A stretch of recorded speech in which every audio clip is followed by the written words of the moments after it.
y observar y hacer observar, en lo que de mí dependa, fielmente la Constitución de la Nación. La Constitución dice que todos somos iguales ante la ley. Por infame, traidor a la patria en los términos del artículo 36 de la Constitución Nacional. Es nada más ni nada menos que cumplir con la Constitución argentina. La Constitución es la ley que nos transforma en una nación. Solamente hago un contralor presupuestario, como dice la propia Constitución. ¿Y vos, sabés qué es la Constitución?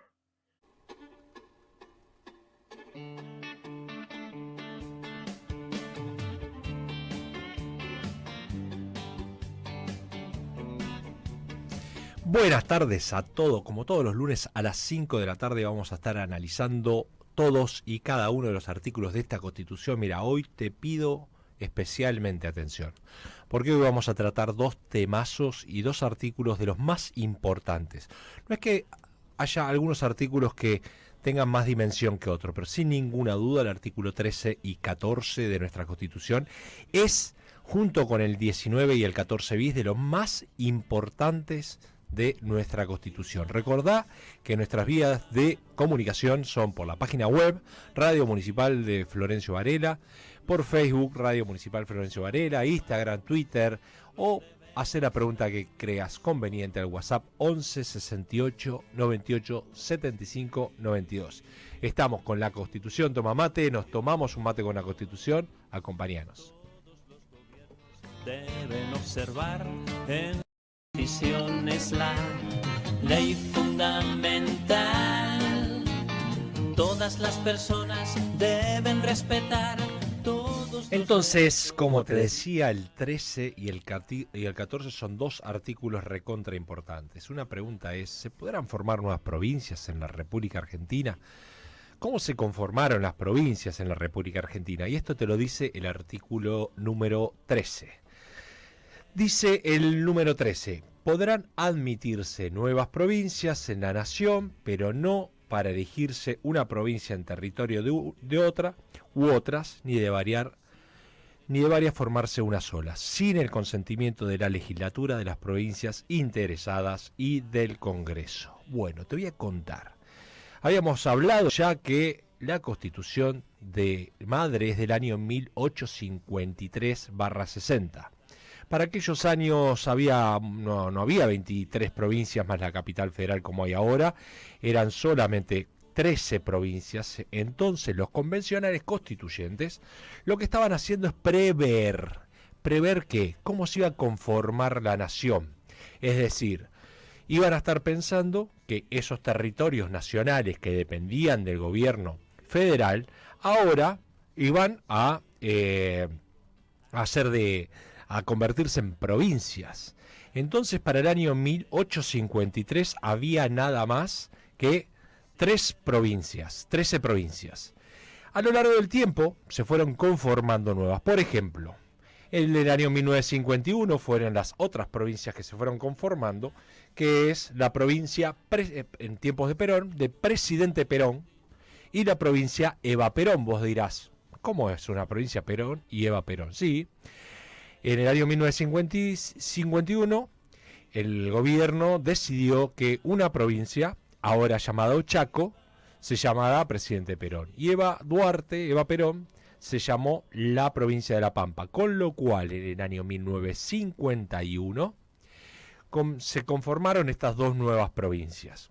Luego, en el año 1953, se autonomizó, se hizo provincia independiente. En el año 1955 se reconocieron provincias Santa Cruz, Neuquén, Río Negro. Y por último, hace muy poquito, hace nada, en el año 1991, el territorio nacional de Tierra del Fuego se conformó en provincia autónoma.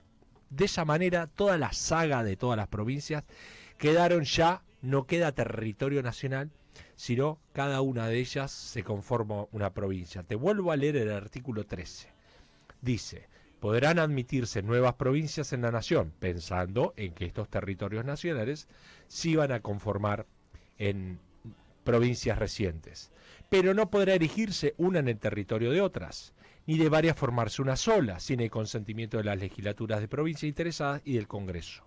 Entonces la pregunta actual es, ¿se pueden conformar nuevas provincias en la República Argentina? Y la respuesta es sí. No sé si habrás seguido vos algunas ciertas campañas políticas, donde por ejemplo la provincia de Buenos Aires, que vive el 40% de la población de la República Argentina y es tan grande como como España, como país. O sea, la provincia de Buenos Aires es tan grande como España. Y el 40% de todos los habitantes de la República Argentina viven en la provincia de Buenos Aires. Entonces hay propuestas para dividir la provincia por lo menos en 3. ¿Podría ser esto posible? Sí, siempre y cuando las legislaturas provinciales acepten que puedan adosarse o se puedan conformar nuevas provincias. De esa manera, la provincia de Buenos Aires podía dividirse en 3. ¿Podían conformarse otras provincias? Sí, si las legislaturas provinciales se ponen de acuerdo, podrían conformarse nuevas provincias. Más aún te voy a contar. La vez pasada te habíamos hablado del traspaso de la capital, pero aparte del traspaso de la capital, hay provincias que se quieren conformar en país independiente. No sé si han escuchado eso, pero el año pasado, la provincia de Mendoza, el gobernador de la provincia de Mendoza, dijo que Mendoza tranquilamente podría ser independiente. ¿Podría ocurrir esto? Sí, también. Ha habido a lo largo de la historia del mundo, nosotros somos protagonistas de la conformación de nuevos países. Esto está contemplado en el artículo 13, la de conformación de provincias, no así de un país independiente. Pero esto de Mendoza es nuevo, no es nuevo. En plena conformación del Estado Nacional, en plena consolidación del Estado Nacional, todo el país prácticamente era agroexportador. Mendoza y San Juan eran 2 provincias que producían vino, es decir, ya producían y vendían al exterior. Por lo tanto, tranquilamente, hubo otro proyecto también. El gobernador Rodríguez Sá quiso independizar a San Luis, a tal punto que si vas a visitar San Luis, los carteles dicen San Luis, otro país. ¿Por qué? Porque hay una idea de conformar en el futuro a San Luis como país independiente. De vuelta, esto podría ocurrir, parece ilusorio, ¿no? Parece medio raro y parece como que nunca se va a concretar. Pero, ¿quién te dice si ha habido a lo largo del tiempo muchos países que se conformaron prácticamente de la nada, siendo una provincia? Fíjate lo que pasó con la Unión Soviética, la diáspora de países que se fueron conformando, Checoslovaquia, que se convirtió en República Checa, Lituania, Estonia, muchos países africanos, España, que lejos de conformarse en un país nuevo, Alemania, se fusionó entre 2 países. Más aún te cuento, no sé si estás al tanto, pero esta semana salió la noticia que Escocia va a hacer un nuevo plebiscito con la intención de separarse de la Gran Bretaña. Escocia ya ha tenido varios plebiscitos para presentarse. ¿Tendría la posibilidad Escocia de convertirse en un nuevo país independizado de la Gran Bretaña? Claro, si el plebiscito termina triunfando. Hasta ahora se hicieron 3 plebiscitos. En todos los casos, los escoceses dijeron: queremos seguir parte integrante de la Gran Bretaña. Escocia es uno de los de mayor capacidad económica tiene. Te cuento otro caso. Ahí primó la legalidad. La comunidad de Cataluña, el país de Cataluña, hizo un plebiscito. El 70% de los catalanes decidió independizarse de España y el resultado final es que, fíjate, este programa tiene mucho que ver con esto. La Constitución de España prohíbe separarse de España. Por lo tanto, ¿qué pasó? El presidente exiliado, varios ministros presos. Es decir, por más que en ese caso tenía alto nivel de legitimidad la separación de Cataluña con respecto a la España, ahí primó la legalidad. Entonces, resumiendo el artículo 13. El artículo 13 tiene 2 momentos. Uno, en contexto histórico. Como fue hecho en el año 1853, se pensaba que en el futuro iban a salir nuevas provincias. Y esto es lo que dice el 13. Y a su vez, al mismo tiempo, la posibilidad de que dos provincias se fusionen o una provincia se separe. Sin ninguna duda, en un futuro alguien va a proponer la división de la provincia de Buenos Aires y es necesaria. Porque, bueno, ya te hemos contado, en el anterior capítulo, en el anterior programa, te dijimos, solo La Matanza es Tierra de Fuego, más Santa Cruz, más La Pampa, más Catamarca, más La Rioja. 5 provincias y solo un municipio. Así que imagínate si el 70% de los bonaerenses vivimos acá, en el conurbano profundo, le decimos. Bueno,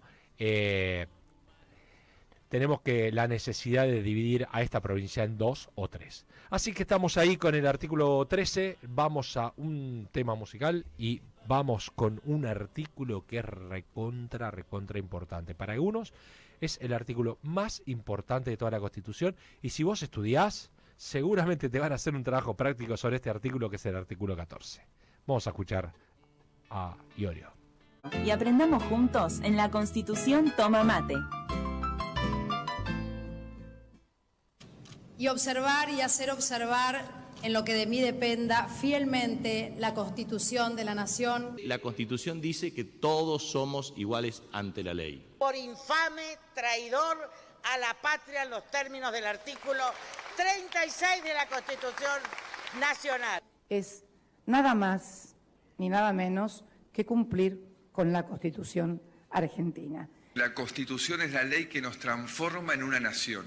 Solamente hago un contralor presupuestario como dice la propia Constitución.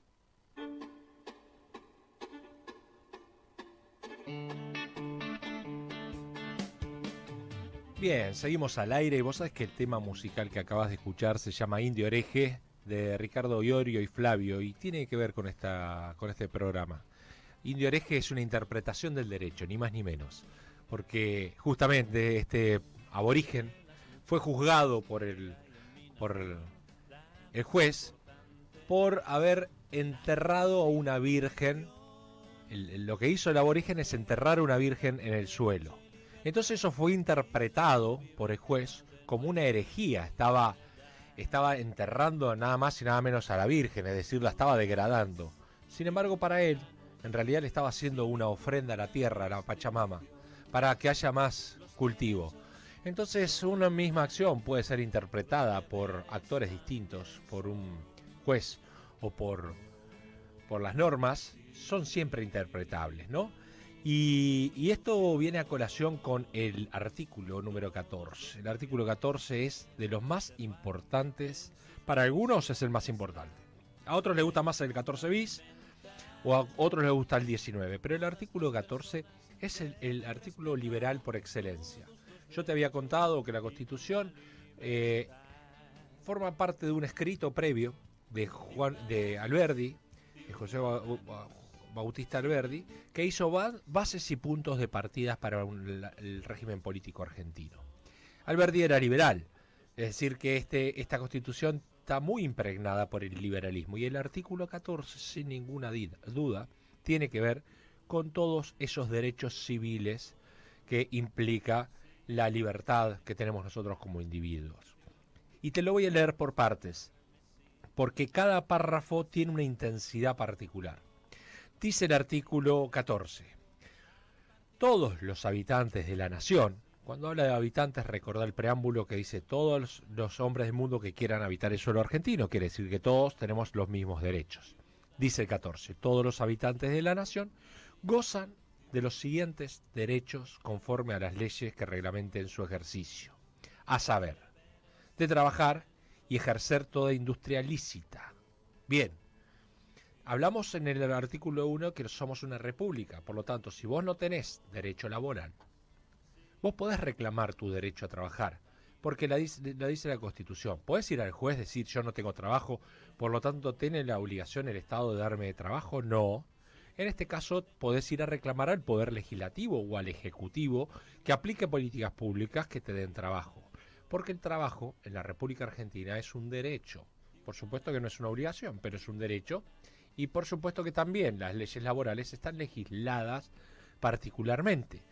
Cada gremio, hay leyes que son generales, por ejemplo, no sé, acá podés empezar a trabajar a los 14 años, pero hay leyes particulares. Por ejemplo, no sé, alguien que trabaja en la tele y es un niño, tiene derechos especiales para poder trabajar, con horarios, con formas.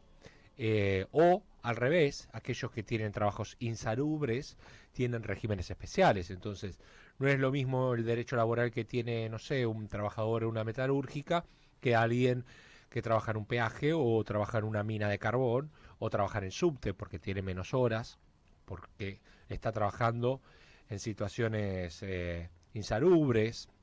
Entonces, los derechos laborales van cambiando. Lo que no va cambiando es lo que dice la Constitución, de trabajar y ejercer toda industria lícita.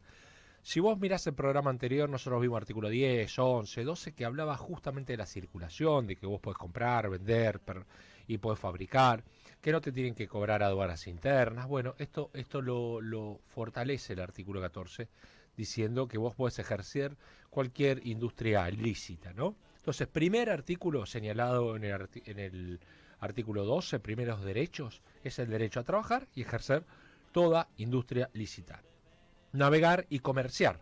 Esto tiene que ver con reforzar los artículos anteriores que vos podés llevar en todos y cada uno de los lugares de nuestro país. Podés llevar los productos tanto que fabricás como que vendés, ¿no?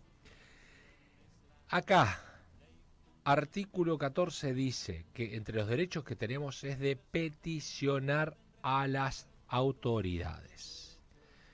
Esto diferencia una república de las monarquías clásicas. Antes el monarca no podías reclamar, no tenías ningún derecho, porque la máxima de un rey llamado Ulpiano decía: lo que dice el rey es ley.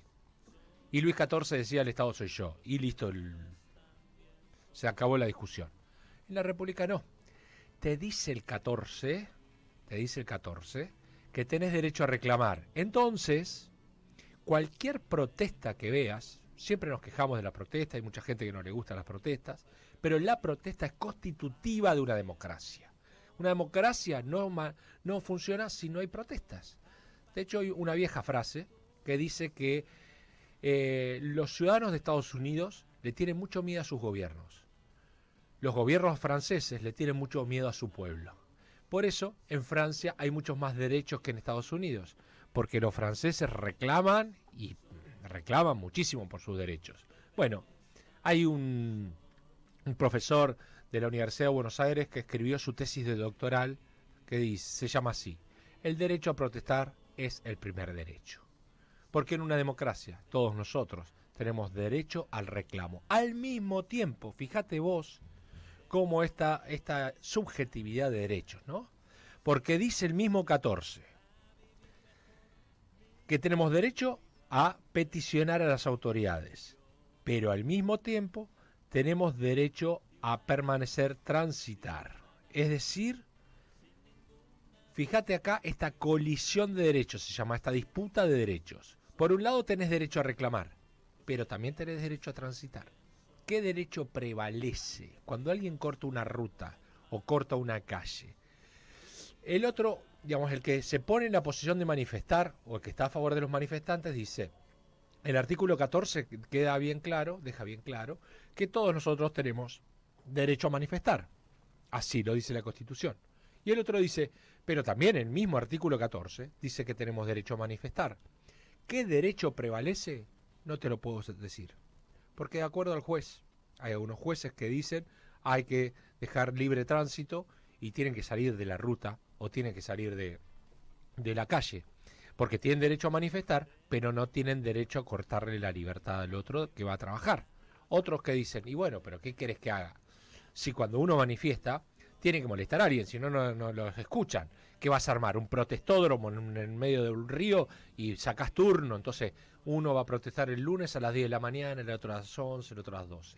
Vos sabés que los jubilados hace años y años, desde tiempo de Norma Pla, los más viejos recordarán, que todas las semanas de su vida van a marchar por algo tan digno, que es el derecho a tener una jubilación digna. Bueno, como están en la vereda, no joden a nadie, son invisibilizados, no tienen ningún tipo de respuestas.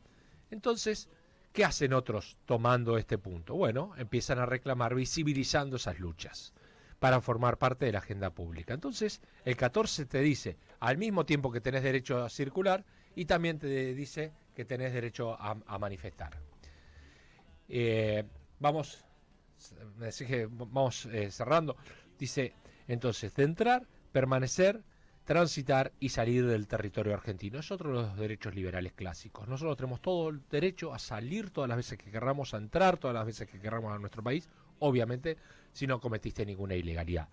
Seguimos analizando el artículo 14, que como verás es súper rico y de los más importantes de nuestra Constitución. Todos somos iguales ante la ley. Por infame, traidor a la patria en los términos del artículo 36 de la Constitución Nacional. Es nada más ni nada menos que cumplir con la Constitución argentina. La Constitución es la ley que nos transforma en una nación. Solamente hago un contralor presupuestario, como dice la propia Constitución.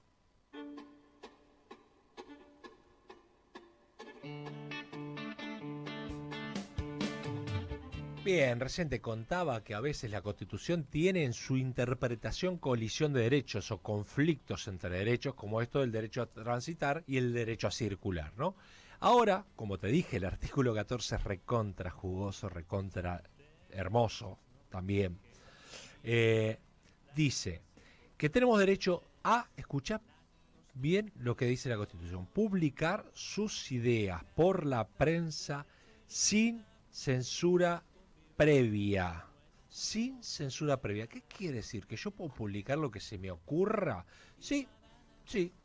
Sin censura previa es eso, sin censura previa. Yo puedo publicar lo que se me ocurra ahora. Publico algo que agrede a un tercero, este se siente damnificado y tiene derecho a accionar. Te voy a contar una jurisprudencia. O sea, es que el derecho tiene 4 fuentes. La ley, la doctrina, que es lo que escriben los autores, la jurisprudencia, que son fallos, y los usos y las costumbres, es decir, convenciones o costumbres que tiene la gente. Ya un día te voy a hablar de esto, que es bien interesante. Pero lo que te voy a hablar es de un fallo que estaba en tensión con la libertad de prensa. Un día la revista Gente le saca una foto a Balbín, Ricardo Balbín, que era dirigente de la Unión Cívica Radical. La foto era de Balbín agonizando, se estaba muriendo.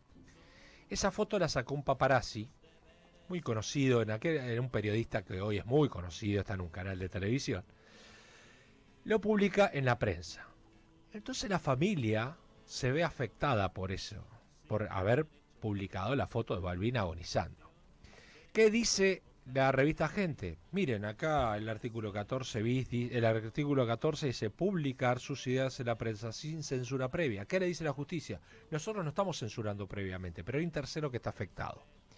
Entonces, ¿qué argumenta la revista? El personaje es público, se hizo en un sanatorio, a todas las personas le interesa la salud de Ricardo Balbín. ¿Qué dice la familia? Sí, le interesa la salud, pero eso no acredita a que le saquen una foto agonizando. ¿Qué aporta a la prensa y al país una foto en ese estado lamentable que tiene que ver con un derecho preexistente que es la dignidad humana, de derechos humanos básicos? Entonces, ¿qué pasó? Falló a favor de la familia Balbín. A partir de ese momento dice, mira, vos podés publicar lo que quieras, pero después te tenés que atener a las consecuencias. Es más, hoy podría la revista Gente volver a publicar esa tapa. Sí, la podría hacer, porque no puede tener ningún tipo de censura previa. Lo único que puede existir es que vos, no sé, porque hay una norma nacional, porque no porque los derechos nunca son absolutos, considerás que, por ejemplo, una película no es apta para menores, entonces, bueno, la tenés que poner después del horario de protección al menor, esas cosas sí, un tipo de restricción. Pero censura previa a la prensa, jamás. La prensa tiene el derecho a publicar lo que se le ocurra, como vos también por tus redes sociales podés publicar lo que se te ocurra. Ahora un tercero se ve afectado, bueno, podrá accionar y la justicia determinará si eso ha sido una injuria y después tendrás que resarcirte de alguna manera. O diciendo por los mismos medios, retractándote lo que hiciste, o en algunos casos tendrás que dar dinero a esa familia, o en el peor de los casos una probation, es decir, ir a trabajar gratuitamente por el daño que hiciste. Esto pasa mucho, por ejemplo, cuando alguien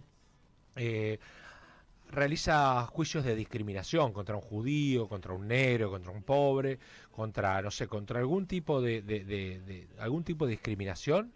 La justicia le dice, mire, usted porque discriminó a un judío va a tener que ir a trabajar a la AMIA durante 1 mes y medio. La AMIA es una organización de la comunidad judía. O, no sé, tuviste una discriminación contra una persona humilde, bueno, vas a tener que ir a un merendero de personas humildes durante 1 mes y medio a trabajar gratis para resarcir lo que hiciste. Entonces este artículo también tiene que ver con las libertades, con el liberalismo clásico de poder publicar libremente en la prensa sin censura previa. Después dice, de usar y disponer de propiedad, de su propiedad. Es decir, propiedad privada. Hay un autor llamado John Locke, que fue uno de los padres del liberalismo, que dice uno de los derechos más importantes, quizás el fundamental que tiene el ciudadano, es tener tu propiedad privada, porque eso te da seguridad jurídica. Es decir, vos comprás algo y eso es tuyo. Podés hacer con la cosa, romperla, tirarla, regalársela a quien quiera, porque podés hacer lo que quieras, pero la propiedad privada es un requisito básico. Hay 2 o 3 límites a la propiedad privada. 1, por orden público, por ejemplo, es decir, vos tenés tu casa, que la compraste legalmente, pagás los impuestos todos, y un día la ley, por diputados y senadores, dice, mire, donde usted vive queremos hacer una plaza o una escuela. Eso se llama por orden público. Hay que expropiar para eso, es decir, una ley que diga que te van a expropiar, van a indemnizarte primero y después te tendrás que mudar a otro lado. Por ejemplo, acá, muy cerquita, el Parque Pereira Iraola, en su momento era de la familia Pereira Iraola. Lo que hizo el gobernador de la provincia a través de un decreto, Domingo Mercante, es expropiar el Parque Pereira, y a partir de ese momento, por supuesto, fueron indemnizados la familia Pereira Iraola, indemnizaron y después, bueno, no tuvieron otra que vender. El otro límite a la propiedad privada es si cometes un delito, obviamente. Pero fíjate que si cometes un delito, no es que puede entrar la policía así de sopetón, no. Tiene que ser por orden del juez. El juez tiene que decir, mire, usted, por orden de allanamiento, y entonces te revisan toda la casa. Pero tiene que ser una orden de un juez, no puede entrar cualquiera en cualquier momento porque la propiedad privada es tuya. A tal punto que si alguien se mete en tu propiedad y vos, porque te sentís en peligro, le metés un disparo y se muere, eso es legítima defensa, porque estás en tu propiedad. El último límite a la propiedad privada es si no pagas los impuestos. Obviamente que el Estado tiene derecho a accionar porque vos no pagaste los impuestos. Fíjate entonces qué rico es este artículo 14, te está hablando de la libertad de prensa, ya hablamos, del derecho a trabajar, de navegar y comerciar, de peticionar y reclamar, de publicar las ideas en la prensa y de disponer de tu propiedad privada. Seguimos con este riquísimo artículo 14. Dice, de asociarse con fines útiles. Asociarte con fines útiles. ¿Qué significa esto? En la Constitución de 1853/60 no hablaba de partidos políticos, no hablaba de gremios, nada por el estilo. Entonces esto de asociarse con fines útiles tiene que ver con esto. Durante mucho tiempo toda la legislación de partidos políticos y también de sindicatos tiene que ver con este punto de asociarse libremente, ¿sí? Con fines útiles, es decir, vos podés hacer una ONG, podés hacer un partido político, podés hacer un sindicato, te podés asociar con otros de manera lícita y libremente para poder hacer algo en particular. Dice también de profesar libremente su culto, profesar libremente su culto. ¿Qué significa esto? El 2 te decía que el Estado adopta para sí y sostiene el culto católico apostólico romano. Pero a la vez, Alberdi, en su base de punto de partida, dice, vamos a dar libertad de culto. Por estas ideas liberales, cualquiera puede creer en lo que quiera, pero te digo una cosa más. No es solo por eso, sino porque Alberdi y Sarmiento tenían un proyecto inmigratorio que vengan europeos del norte, alemanes, franceses e ingleses, gran parte de esos eran protestantes. Por eso es que, como quería traer ese tipo de inmigración, entonces ponen en su artículo 14 libertad de cultos. De hecho, tenemos una Secretaría de Cultos Nacional que acepta casi cerca de 1000 cultos están reconocidos en nuestro país. Impresionante la cantidad de cultos. Y esos están regulados. Y te voy a dejar para lo último, ahora hacemos un corte chiquitito y te voy a dejar para lo último algo muy jugoso y muy lindo, que es el último párrafo del artículo 14. Y aprendamos juntos en la Constitución Toma Mate.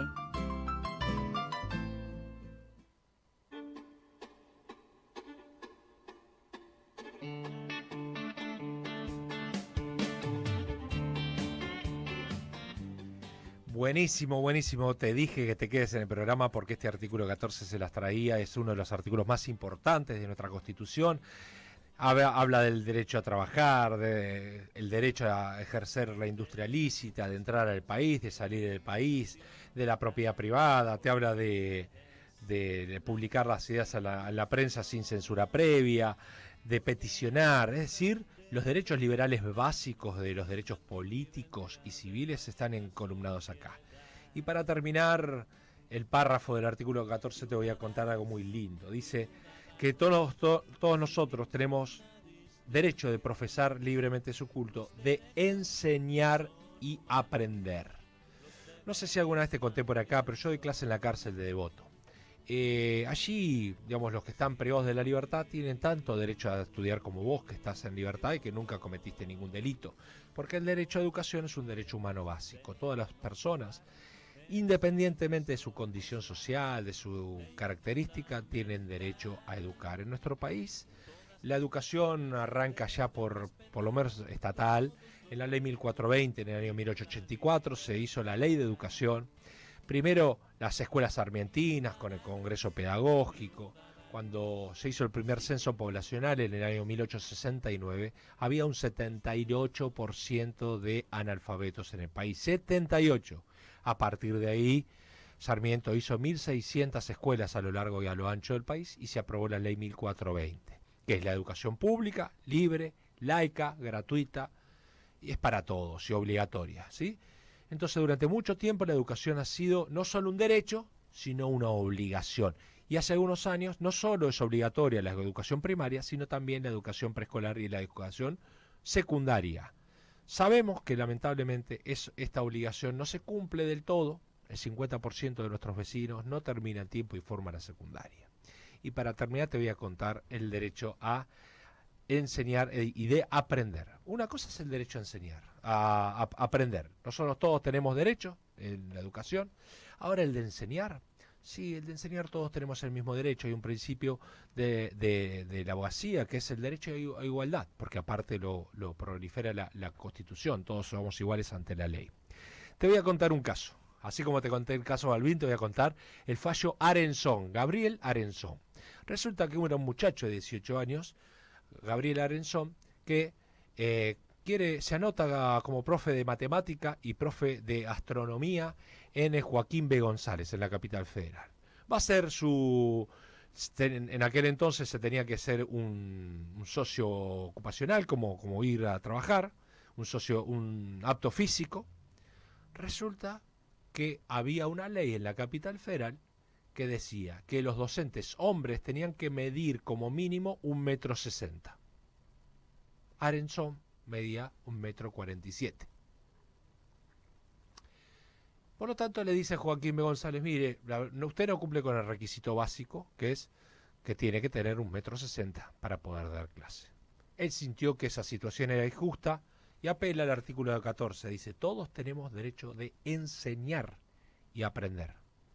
Y por otro lado, acordate, primera charla que tuvimos acá por esta radio, hay una pirámide que se llama la pirámide de Kelsen, que ninguna ley puede estar por encima de la Constitución Nacional. Por lo tanto, dice, como una ley de la capital federal, en realidad era un decreto ley que venía de la dictadura. Este fallo fue del año 84. Como un decreto va a estar por encima de la Constitución, que habla de igualdad y que habla del derecho a aprender y a enseñar. Entonces, en primera instancia no le dan la razón, dice no, acá hay una reglamentación que es específica, la ley particular va por encima de la ley general. Hasta que un juez, y llega a la Corte Suprema de Justicia. Y te voy a terminar el programa con la frase que dijo la Constitución Nacional. Observó el caso de Gabriel Arenzón, efectivamente violentaba la norma que tenía en la capital federal. Y dice el fallo de la Corte Suprema de Justicia: nadie es más alto que la Constitución Nacional. Y a partir de ese momento, digamos, el fallo jurisprudencial dice: esto es inconstitucional. No puede una reglamentación dar una cuestión de altura. Por supuesto que hay algunas profesiones que hasta el día de hoy se siguen usando esto, por ejemplo, para ser policía o algunas fuerzas armadas, que es totalmente irrisorio, es anacrónico. La altura tenía que ver con una cuestión de autoridad en otra época, en otra Argentina, en otro país. Por eso es que el profesor, hombre, no solo tenía que estudiar, sino también tenía que aparentemente imponerse en el aula, y la imposición tenía que ver con la altura. Bueno, tiene que ver con épocas, ¿no? Durante mucho tiempo las mujeres solamente podían, de facto, dar clases en la escuela primaria. En general eran maestras de grado, pero en la secundaria y en la universidad prácticamente no podían ejercer. No porque no se los permitiera, podía hacerlo tranquilamente, pero la verdad es que no la iban a tomar en ningún lado, porque no había igualdad de oportunidades con respecto al trabajo. Así que hoy, en el programa de hoy, terminamos con esa hermosa frase a partir del fallo de Gabriel Arenzón, y para que vos también lo sepas, no hay nada más alto que la Constitución Nacional y la Convención y los tratados internacionales con rango constitucional. Por encima de eso, nada. Todos tenemos que respetar nuestras normas. Nos vemos la próxima.